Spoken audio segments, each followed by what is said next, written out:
So some of you have asked if I could show you my roaster, kind of a typical batch cycle, and just how I made my roaster. So I'm going to do that. As much as I would just love to have everything as perfect as possible, I don't. So I'm just going to kind of show you a quick little tour of the roaster, how it works, how I built it, and if anybody has any questions, obviously just comment below and I'll give you as much info as I can. Here is the roaster. Hopefully it's not too bright, but I took a Pyrex glass bake around, and that's my roasting chamber. So this middle part is the top sifter or funnel. Let's see if I can move this part. I don't know how well that's going to focus, but that metal funnel is the top of a cocktail tumbler. Here's the other part of it, which works pretty well now as a little dumping device for the green beans. And below this is a series of tubes that have heating elements inside the tube. So these wires coming out are high temperature wiring, rated up to I think around 900 degrees, and that's wired onto the heating element. And this is a high temperature silicone to seal up the holes. But this is a blower motor underneath that used to be a dog grooming hair dryer. More than enough power to circulate the beans. All this will eventually be in a nice enclosure that I'm going to build.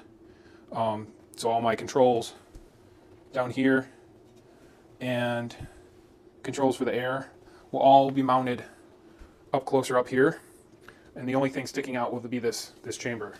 Right now I have a wood clamp holding the chamber on. That's just kind of a precautionary, because this will stay on, but that's going to be changed in the future.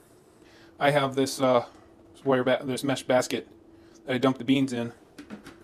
Turn on the fan, blows air out, cools the beans pretty quick in about a minute or two. That again will be changed to where when this whole thing is in an enclosure, that mesh basket will be right up next to the roaster here. Alright, so I'm going to run you through a roast cycle, and I'm going to measure out 300 grams, 304 grams, close enough.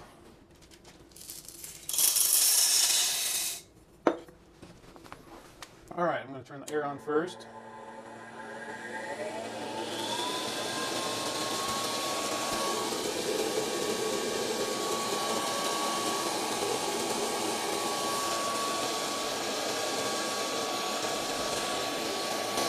And I'm going to turn on the heat. Usually decreases the airflow just a little bit because there's a power loss.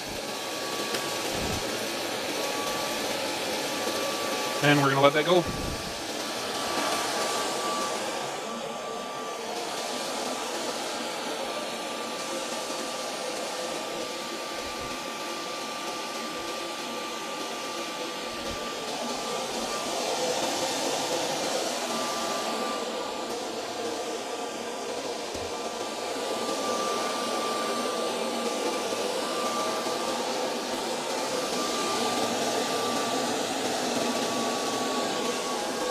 So typically, because I do not have a rheostat set up yet on my heat, right now I can't control the heat other than toggling one element on and off, which is what I'm doing right now.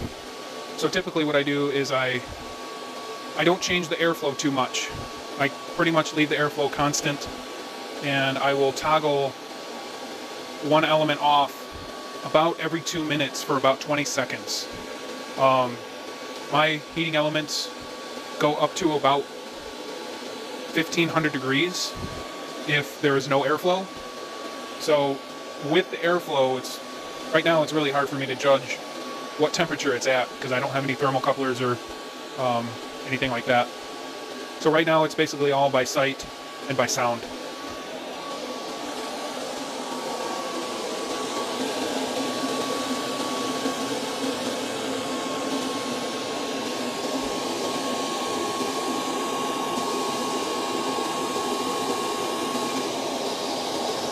First yellow is right at about a minute 30, minute 45.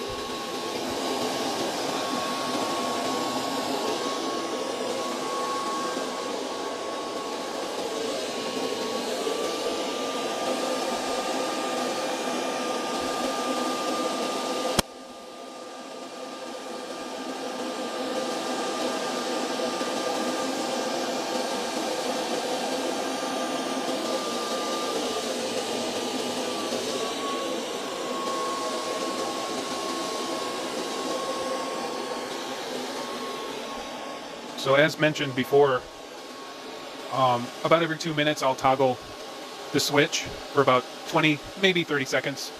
A big spot for me is when I start to hear first crack. That's another time where I will toggle that switch.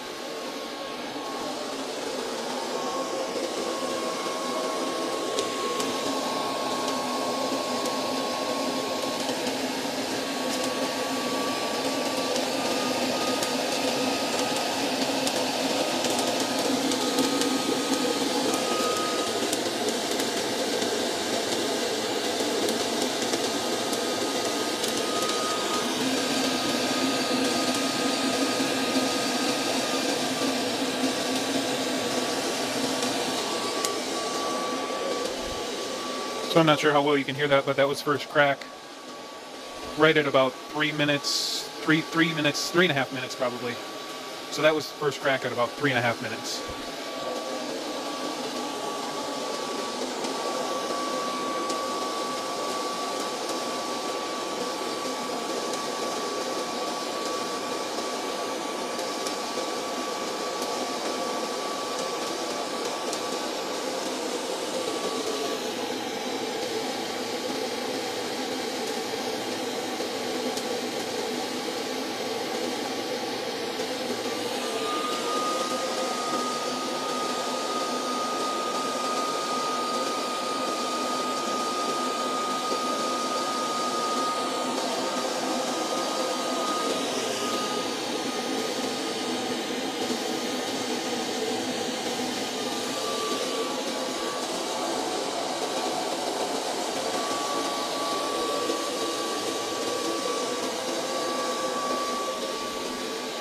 We're coming up to 5 minutes, 5.5 minutes right now.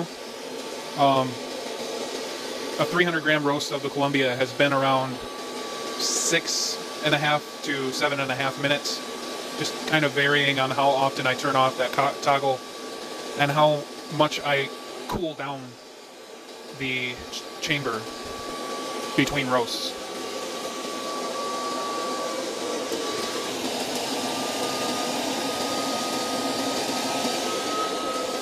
So right at 6 minutes is when I started to hear second crack, and that's when I turn off all the heat and just let it cool down for about 30 seconds or so before I dump on top of the fan.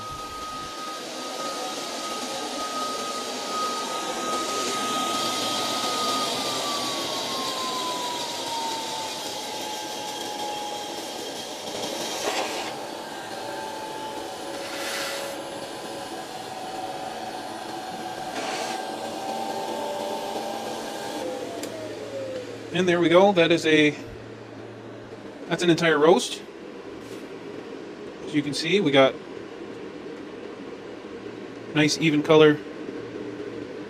That's kind of what I call a full city or a city plus roast.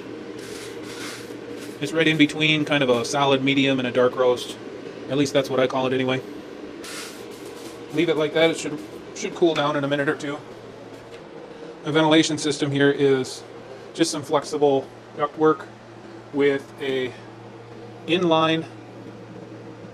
an inline vent fan kind of blowing all the air out. It works really, really nice actually. So again, there's the whole roaster. The next step will be to put it all in an enclosure. And one last thing about the power. Right now I have a 30 amp breaker in the basement, and it's all hooked up to this 10 gauge extension cord. So the plan is my enclosure will have a outlet mounted on the back, on the outside, and the only thing I'll have to do is plug in that extension cord to the enclosure. So there it is. Hope you guys liked it.